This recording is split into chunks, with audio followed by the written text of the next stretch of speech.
17 ফেব্রুয়ারি ছিল মায়ের জন্মদিন। মায়ের জন্মদিনটা একটু স্পেশাল না হলে তো চলে না। তাই মায়ের জন্মদিনটা স্পেশাল করার জন্য উঠে পড়ে লেগেছিলাম। ভাগ্যিস সারাদিনটা ছুটি ছিল। যাই হোক, মায়ের জন্মদিনে যেটুকু করার সেটুকু করার মধ্যে প্রথম হলো ব্রেকফাস্টে কড়াইশুঁটির কচুরি। হ্যাঁ, আমি একা করিনি, আমাদের বাড়িতে আবার জন্মদিনে কেউ বসে বসে খায় না। আর কি মনে মনে এমনি বললাম, বসে খায় না মানে আমরা সবাই নিজেদের মতো কাজ করে আনন্দ করে থাকতেই পছন্দ করি। তাই মা বেলে দিচ্ছিল, আমি ভাজছিলাম। আমার জন্মদিনেও ঠিক সেম হয়, মা ভাজে আমি বেলি বা যাই হোক। তারপর চিকেন কষা। দেখো, মায়েরা যখন কোনো খাবার সার্ভ করে বড় লেগ পিসটা কখনোই নিজের পাতে নেয় না, এটা আমি খুব ভালোভাবেই বুঝি। তাই জন্য যখন আজকে মাংসটা আমি নিজে হাতে কেটেছিলাম, তখন আমি বড় লেগ পিসটা মায়ের জন্যই আজকে তুলে রেখেছিলাম। কারণ সবার জন্মদিনে সবার ভালো লাগে যে ভালো কিছু খেতে।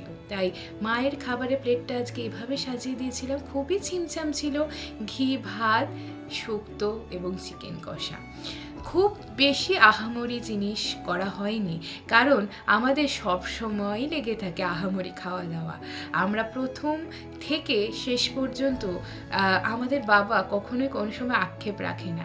তাই জন্মদিনের দিনই যে স্পেশাল খেতে হবে এমন নয়, কারণ আমাদের প্রতিদিনই বিভিন্ন ধরনের খাবার হতেই থাকে।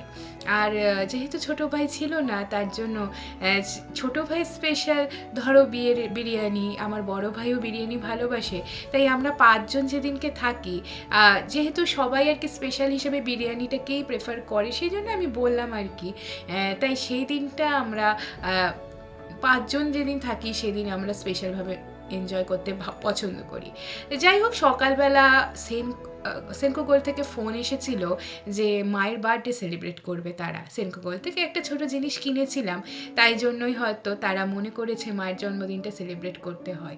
তাই তারা ডেকেছিল। সত্যি কথা, খুব ভালো লেগেছে যে মায়ের জন্মদিনটা একটু অন্যরকমভাবে এবার সেলিব্রেট করা হলো।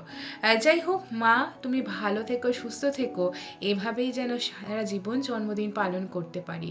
আর আশীর্বাদ করো যেন ভালো থাকি, সুস্থ থাকি।